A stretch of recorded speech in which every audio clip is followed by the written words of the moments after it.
السلام علیکم۔ تو بچوں، جیسا کہ آپ کو معلوم ہے، ہم اکبر الہ آبادی کی لکھی ہوئی نظم نئی تہذیب پڑھ رہے ہیں۔ نئی تہذیب کا جو ہے زیادہ تر حصہ جو ہے ہم نے مکمل کر لیا ہے۔ آج ہم اس کے جو آخری کے اشعار کچھ رہ گئے تھے، آج کے اس ویڈیو میں ہم مکمل کریں گے انشاءاللہ۔ تو شعر ہے: بدل جائے گا معیار شرافت، چشم دنیا میں زیادہ تھے جو اپنے ضم میں وہ سب سے کم ہوں گے۔ تو اس شعر کے ذریعے اکبر الہ آبادی جو ہے وہ کہنا چاہ رہے ہیں، لوگوں تک یہ جو ہے میسیج ان تک پہنچانا چاہ رہے ہیں، یہ اصلاح کرنا چاہ رہے ہیں شعر کے ذریعے کہ جب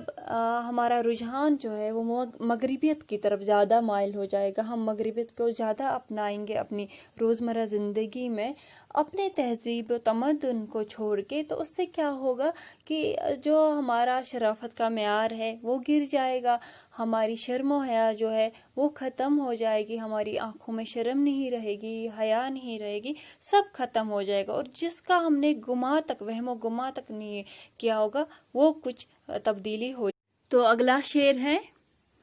کسی کو اس تغیر کا نہ حس ہوگا نہ غم ہوگا، ہوئے جس ساز سے پیدا اسی کے زیر و بم ہوں گے۔ تو کہنا چاہ رہے ہیں اکبر الہ آبادی کی اتنی ساری تبدیلیاں آئیں گی، لیکن کسی کو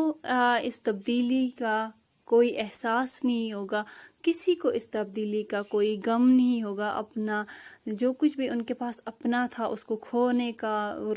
دوسری مغربیت کو اپنانے کا، اس کو اس چیز کا کسی کو احساس یا غم نہیں ہوگا۔ وہ جس چیز سے پیدا ہوئے ہیں اسی چیز میں کبھی وہ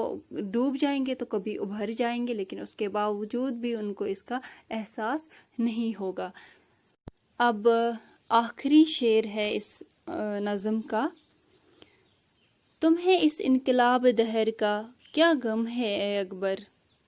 بہت نزدیک ہیں وہ دن کہ تم ہوگے نہ ہم ہوں گے۔ تو اس شعر میں اکبر الہ آبادی خود سے مخاطب ہو کے کہتے ہیں، خود کو سمجھاتے ہوئے کہتے ہیں کہ اے اکبر، تمہیں کس چیز کا غم ہے، تم کیا غم کیا پریشانی لے کے بیٹھے ہو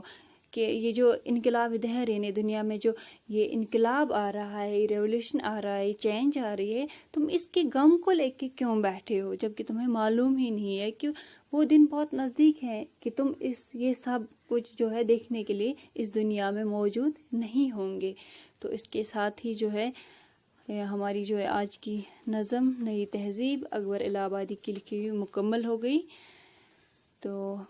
آپ اس کے جو الفاظ مانے ہیں آپ اپنی ٹیکسٹ بک پہ اس کو دیکھیے گا، اس کو سمجھے گا آپ اور اس کو یاد کیجیے گا تاکہ آپ کو آسانی